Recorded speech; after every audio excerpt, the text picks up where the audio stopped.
Vover.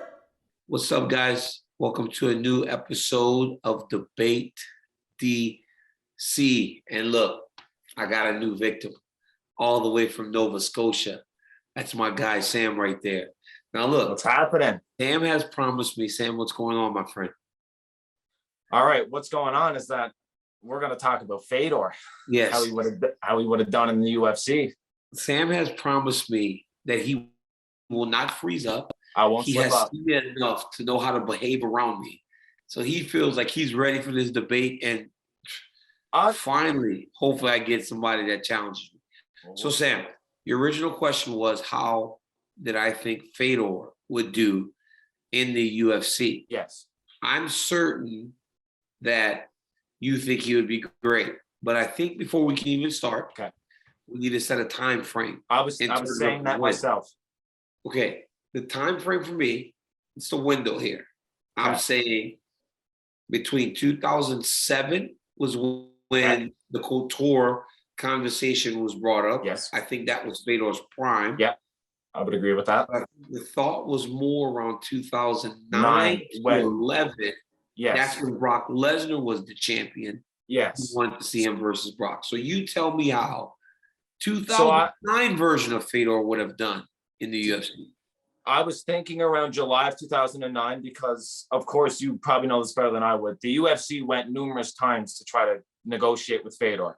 Mm-hmm. I found out, I was reading, and they went up to him as far as 2015, right before he signed with Bellator. But I was thinking the closest you would get to a prime Fedor is around 2007 to 2009, the closest we would see. So I was in around July 2009 because that's when Brock was champion. And then the original question I asked you on Vover was about Lesnar.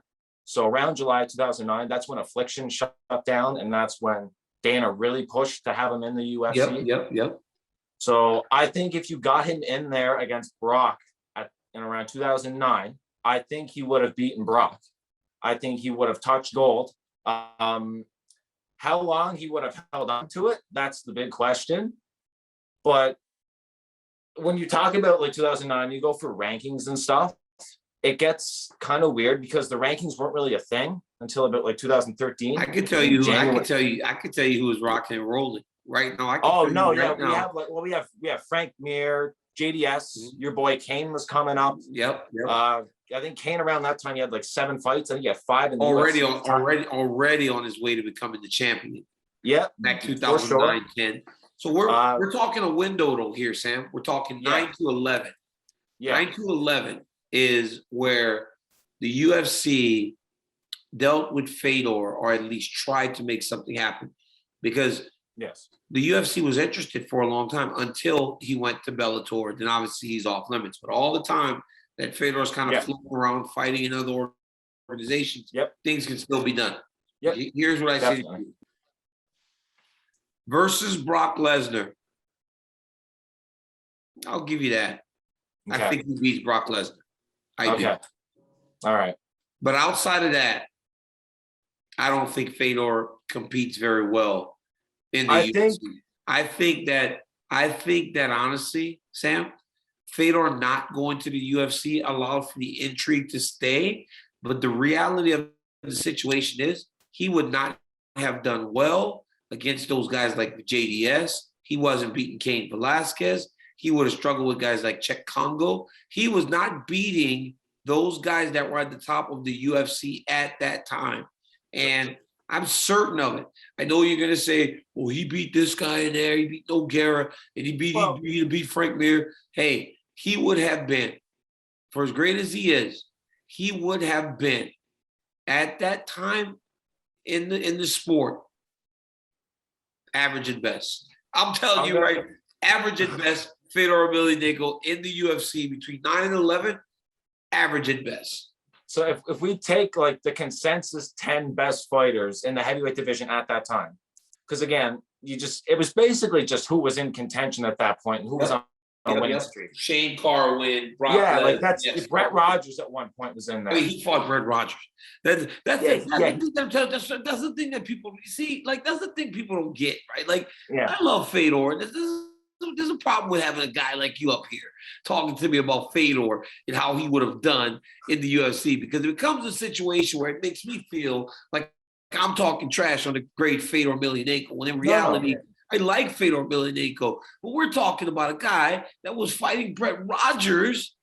He was fighting Brett Rogers in Strikeforce. The story was that Brett Rogers was a Walmart tire employee, and he had done so well because he could punch so well. But I'm talking about a guy that worked in the tire shop at Walmart that ultimately made $100,000. His wife wanted to be a rapper. He got beat by Fedor and faded into the background. So how are you going to tell me that that leads you to believe that at that point in time, he can compete with guys like Cain Velasquez, Junior Dos Santos? You can't say Verdun because Verdun beat him when they fought very recently after that time. Yes, but here's the thing with, again, Rogers was just coming off of beating Arlovsky, and Arlovsky still at that point was he was a good heavyweight. No, see, this is the problem. This is the problem. The Arlovsky of today is held in higher regard than the Arlovsky of 2010 and 11. Everybody wanted to write him off because remember, he kept getting knocked out by Bertanov, knocked out by Brett Rogers. Oh, the guy doesn't have a chin anymore. Andre's done. So let's not have revisionist history here, Sam. Oh. No, definitely not. But if you watch the fight with Fedor, it wasn't like Fedor walked in, slept him, and then left. Andre had success. Andre jumped. He jumped into the right. But if you watch about the first few seconds leading up to that, he was doing decent. He was landing shots. Okay, so thank you for making my point for me. At that point, Andre Arlovsky was getting his ass kicked by everybody, and he fought well. You're saying he fought well against Fedor. He was getting he fought well. Yes. So you're telling me that Andre fought well against Fedor? Up until Fedor knocked him out. Yes, right before he jumped at him, he was doing decent. It's not like it was a one-sided beatdown. Okay, but it's not like he walked in there and got like flattened in 5 seconds. But at that point, everybody was beating Andre. People were calling for Andre to retire then more than they're calling for Andre to retire today at 43 years old. Before he fought Fedor, he had one loss. He lost to Brett Rogers. And then before that, he had a win over Roy Nelson. Roy Nelson at the time was considered a good heavyweight as well. I fought Roy. We're talking about guys with limited skill sets, Sam. That's where the issue arises. That's where I think Fedor would have struggled. The guys weren't so singular anymore in their skills. No, definitely. The 2.0 mixed martial arts was coming in, or 2.5 or 3.0, whatever you want to call it. Well, here you go. You started to do it. Oh, he started to do it. Starting to do what? You're starting to disagree with me now. I mean, no, I told you in the second response to your post that there would be a lot we would agree on, but there would be some things we disagree on. I don't think that a lot of the guys besides JDS, Cain, and maybe Verdun would give Fedor too much trouble. I think he could definitely beat Czech Congo. He would definitely beat Czech Congo, in my opinion. I was wrong on the Czech Congo. I disagree. I mess up. I misspoke on the Czech Congo. But did you just say, let me ask you this. Did you just say maybe Verdun? Did you just say maybe Verdun? I would say said, here's the thing. How you say Verdun, the thing that actually beat him? Yes. Well, if you watch it's like what Michael Bisping said to Patty. It's not about how you start, it's about how you finish. I get that. But if you watch that fight, even the fights that Fedor lost, he didn't look terrible. He lost the fights. There's no excuse for that. Yeah, he lost 100%. Bro, you think that he didn't? He dropped Verdun. You think he did not look terrible in the Bigfoot Silva fight? No, the Silva fight. Yeah, no. I would. That's one of the things I would agree with you on. He did not look good in the Silva fight. Can you say Bigfoot Silva was better than average in his UFC career? He was around mid. He had some moments, but yeah. But again, it's like saying how Stipe lost to Stefan Struve. You know what I mean? Just because one guy loses to another guy, it doesn't mean. Yeah, Stipe lost to Stefan Struve. Stipe lost to Francis and myself and JDS. But guess what, though? Stipe avenged those losses, and Stipe never ended up just washing out completely. Did he fight Struve again? I don't think he fought Struve again. No, he beat me. He came back and beat me after losing. He went back and he beat Dos Santos after losing. He beat the guys that beat him. He beat Francis before he lost to Francis in a rematch. So Stipe has won fights over those guys. He didn't just completely flame out like some of these other athletes, like Bigfoot, just kind of flamed out of the UFC. It's like he was average. Yeah. And even when he won the big fights, when he had the moments, he never truly became an elite heavyweight. He was good, but he was just kind of average, a little bit above average, if you would ask me. I see. But the thing with Verdum is that Fedor's shown he can go against the jiu-jitsu guys. I mean, he knocked out Frank Mir. He beat Big Nog 2 times. Then the third time he had him beat before that no contest was called. I think it was a headbutt or, an accidental headbutt or something. Kane would be the guy I would say would give Fedor the most trouble. Out of all of those guys at that time, I think Kane is the guy who gives him the most trouble. Junior Dos Santos? Junior would, yeah, I would say, well, again, what Kane and I find Junior don't have is they're more technique-based, obviously, with their striking. I think that Fedor more or less has the power. I think he's got a power advantage. I think what you're missing is at the time that Fedor was going to go to the UFC around that, the speed had started to kind of slow down. And that's where Fedor would have struggled. The hand speed that Fedor displayed early in his career was second to none. And that's why he overwhelmed people in the way that he did. But as he got older, in that time frame, he would have beat Brock Lesnar because Brock Lesnar would have not enjoyed getting hit by him, and he would have wilted it. But these guys that are true fighters, the Velasquez's, the Dos Santos's, and the rest of those guys that were on the Verdums, they would have just kept fighting him. And then as he slowed down, they would have found ways to break him down and win those fights. So look, I get it. We all look at our old school favorites with rose-colored glasses. The reality is, Fedor Emelianenko. Unless it's Royce Gracie. Huh? Unless it's Royce Gracie. I mean, bro, you think Royce Gracie was good? He was good with jiu-jitsu, but he didn't evolve with the sport. He was a jiu-jitsu guy that doesn't float anymore. But then when you look at UFC 1, and you go, oh man, even today we rate Royce Gracie as one of the greatest fighters of all time. When in reality, Royce was not one of the greatest fighters of all time. I know. I 100%. Royce is a pioneer at that. He was a pioneer. He helped get jiu-jitsu to the masses. That's what he did. When he faced elite-level grappler like Matt Hughes, for example, it was shown that he was not able to evolve with the sport. I think Fedor, while you could say that, again, there's always going to be somebody that's coming up. There's always going to be the 2.0, the 3.0. We saw it with GSP. We see it with guys like Khabib. There are guys that come along, they're just on a different level, and they have mastered the sport to an insane degree. I think that Fedor, in terms of evolving with the sport, I think, you have a point there where Kane would be able to break him down and fight him, guys like Kane and JDS. But he has shown that he can beat, a lot of the time, guys who are in the top 10 and guys who are still widely considered to be good heavyweights. Guys like Big Nog, guys like Crow Cop. At that time, Crow Cop kind of went down in the UFC. But when they were fighting in Pride at the time, Crow Cop was a dangerous fighter. And Big Nog still had a good amount of success in the UFC. He won the interim belt. He beat some pretty good guys.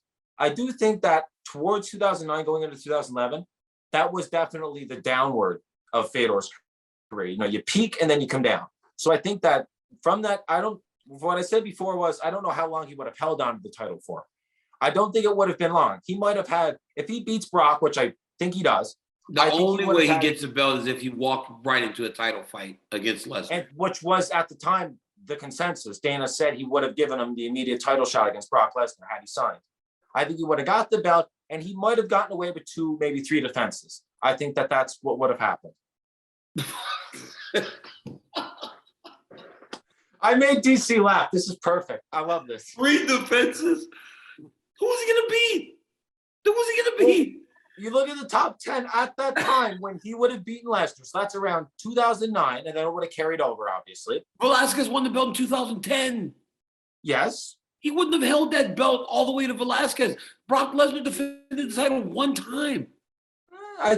Again, it depends on what happens. I think Kane. You said he beat Big Nog. And Big Nog, did you see what Velasquez did to Big Nog? When he had like 6 fights in his career. Yes. I'll tell you, look, and this is crazy because I know Fedor is fighting this weekend. And again, This is the problem. It's like they make it seem like I'm talking trash on the great Fedor No, Emelianenko. I've The never made reality it is, seem I like love that. Fedor, but when talking honestly and being just about where he would have fit in the UFC at the time that the UFC was pursuing him the most, I'm saying Yep. to you right now, my friend Sam, Okay, my friend DC. he would have been a top 5 guy, and that's okay. Not everybody's Yeah. a champion, Sam, but not everybody's. No, definitely. But I mean, 2 to 3 title defenses. You know how hard that is. Some of your It favorite is hard, fighters have no 100%. defense. Nobody knows that obviously better than yourself. You know that. You know that better than anybody. This is kind of your stomping ground here, you know. But Yeah, Sam, and you know what? I stomp people into the ground on debate DC, and sadly, I don't know about this one. I don't know. sadly, Sam, I don't know, Sam. Hey, very well spoken. You withstood the fire. Your arguments, I mean, they just don't have great merit, Sam. You're in here. You're He's got bumbling, numerous top 10 wins at that time. I don't think he would have. I agree that he would have at least been a top 5, but I'm definitely thinking he's touching gold. He's defending that. 100% he is. I could see him winning the belt from Brock and dropping it. That for me would be best case scenario. Just because the Brock Lesnar matchup is a matchup that I know that he could win. But outside of that, I think that Fedor Emelianenko would have struggled severely inside the UFC with the best guys. And that's no knock on him. Because even at that time, he was starting to come down a little bit. But let's not forget, hey, Sam, let's not forget, my friend, that on All right, let's not CBS, forget. the biggest network that we have put MMA on back then, he fought Brett Rogers, bro. No disrespect to Brett. He worked at the Walmart tire department. Was it Walmart? Before Fedor or Sam's Club or wherever. And then, hey, there were people that thought Brett could win. So that tells you what the general consensus on the idea was about Fedor Emelianenko and his skill set, that you think a guy like Brett could have won the fight. So, hey, good job.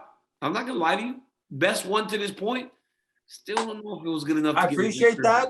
I kind of knew coming in. You know, I'm obviously not as smart as you are. And when it comes to this is like your ground. You've been here. You've walked this walk. I didn't freeze. So, I mean, well, a little bit. You stumbled, mumbled, bumbled a little bit. Not too bad. But then what you did is start to agree a little bit too much. You can't just agree that much. Debate. We're out here fighting. That's not how you make TV. You get scared. You got scared. But I told you I agreed. I would agree on a few things with you in the second post, and I replied to you. So there was going to be some agreeing. Okay. Well, you tried, but you tried. You give me the Bart Simpson cake, eh? You tried. Yeah. I give you. You tried. You get. Hey, good job, Skipper. You gave it a good go. On the back. But that's just another victory. Pat yourself on the back. Hey, Sam, thank you so much for joining us, man. I see you got some Indians gear back there. You got you got the Gretzky jersey. Yeah, I do. Yes. I mean, look Canada, at so hot. Proud of where he's from in Canada. Congratulations on getting to debate me and getting your ass absolutely destroyed by these. I want to thank you for having me on. Big fan. You know, watched all your fights since around 2016. So when I started getting into it, so you know, no shame in losing to the best. No shame in that whatsoever. Sam, thank you so much for joining us, man. Hey guys, tune in to Debate DC everywhere you get your podcast. Go to the Vover YouTube and download the app. Ask me questions every single week. Maybe it's you. That's Sam next time sitting there with that shit-eating grin on his face after I just smash you. Guys, thank you again for watching, and we'll see you next time.